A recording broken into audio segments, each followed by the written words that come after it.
समय की बात है। किसी जंगल में एक ऊंट और एक सियार रहता था। उन दोनों में बहुत गहरी मित्रता थी। दोनों हमेशा एक साथ ही रहते थे। एक दिन सियार जंगल में अकेला किसी शिकार की तलाश में खड़ा था।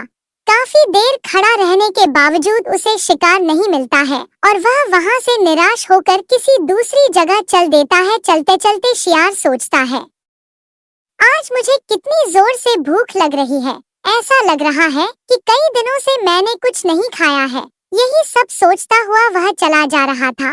चलते चलते वह एक नदी के किनारे पहुंच जाता है और वहां जाकर सियार देखता है कि नदी के उस पार तो तरबूज और खरबूजों का खेत है, जिसमें कि तरबूज और खरबूजों की भरमार है। तरबूज और खरबूजों को देखकर सियार के मुंह में पानी आ जाता है। वह सोचता है, आज तो मजा आ गया, तरबूज खरबूज का खेत मिल गया, आज तो जी भर कर खाऊंगा। तभी उसे ख्याल आता है कि खेत तो नदी के उस पार है, वहां तक कैसे जाऊंगा।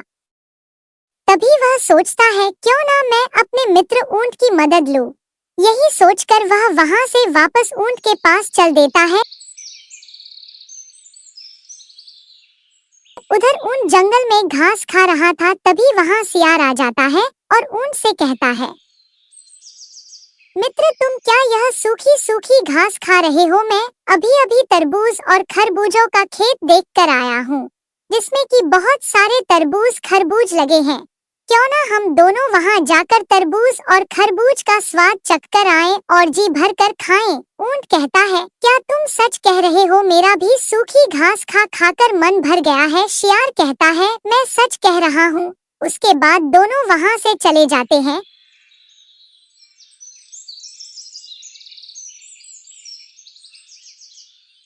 चलते चलते दोनों मन में यही सोच रहे थे कि तरबूज खरबूज का स्वाद कैसा होगा, वह खाने में कितने अच्छे लगते होंगे। आज तो हम जी भरकर तरबूज खाएंगे।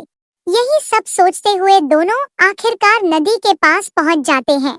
वहां जाकर ऊंट देखता है कि सियार तो सच कह रहा था, यहाँ तो वाकई में तरबूज और खरबूज का खेत है। सियार ऊंट से कहता है, मित्र तुम तो नदी पार करके चले जाओगे, लेकिन मैं कैसे जाऊंगा? ऊंट सियार से कहता है, मित्र तुम चिंता मत करो, तुम मेरी पीठ पर बैठ जाना, मैं तुम्हें नदी के पार ले जाऊंगा। उसके बाद सियार ऊंट की पीठ पर बैठ जाता है और ऊंट नदी पार करने लगता है।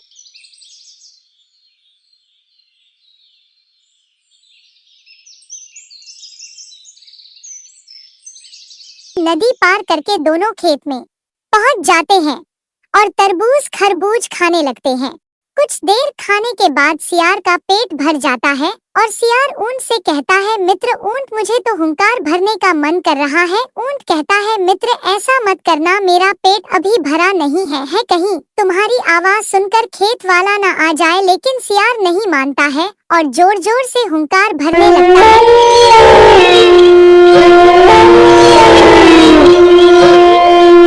उधर खेत वाला अपनी झोपड़ी के बाहर खड़ा था। तभी उसने सियार की आवाज सुनी तो उसे लगा कि खेतों में जानवर घुस आए हैं और वह गुस्से से खेतों की ओर भागने लगता है। खेत वाले को आता देखकर सियार तो वहां से भाग जाता है और खेत वाला ऊंट की जोर जोर से पिटाई करने लगता है।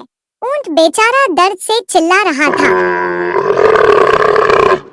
उसके बाद अगले दिन ऊंट सियार से कहता है, मित्र मैंने तुमसे मना किया था कि हुंकार मत भरना, लेकिन तुम नहीं माने और तुम्हारी आवाज सुनकर खेत वाला आ गया। क्या तुम्हें पता है उसने मुझे कितना मारा है? सियार कहता है, मित्र मुझे माफ कर देना, मैं अब ऐसा नहीं करूँगा। चलो आज फिर चलते हैं और तरबूजों का मजा लेते हैं। उसके बाद ऊंट और सियार फिर दोनों नदी की ओर चलते हैं और फिर कुछ देर चलने के बाद दोनों वहां पहुंच जाते हैं और उसी प्रकार खेत में पहुंच जाते हैं। फिर से सियार हुंकार भरने लगता है और खेत का मालिक आ जाता है और ऊंट की पिटाई करने लगता है। फिर अगले दिन जब ऊंट घास खा रहा था तो सियार वहां आता है। ऊंट सियार से कहता है, मित्र तुमने तो कहा था कि मैं अब दोबारा ऐसा नहीं करूँगा, और फिर भी तुमने ऐसा ही किया और फिर से खेत वाले ने मुझे बहुत पिटा, बहुत मारा। सियार कहता है, मित्र मुझे अब की बार और माफ कर दो, अब मैं फिर दोबारा ऐसा कभी नहीं करूँगा। उसके बाद फिर दोनों उसी खेत की ओर चल देते हैं। लेकिन इस बार ऊंट ने सोचा। ऊंट सोचता है, शियार बेटा, आज मैंने भी तुझे मजा नहीं चखाया तो मेरा भी नाम नहीं। उसके बाद ऊंट शियार को अपनी पीठ पर बैठाकर नदी में ले जाता है और बीच नदी में जाकर कहता है, मित्र शियार, मेरा तो नहाने का मन कर रहा है, मुझे तो बहुत गर्मी लग रही है। शियार कहता है, मित्र अभी मत नहाना, पहले मुझे नदी पार करा दो, उसके बाद नहा लेना। ऊंट कहता है, नहीं नहीं, मुझे तो अभी नहाना है। और उसके बाद ऊंट पानी में डुबकी मारने लगता है।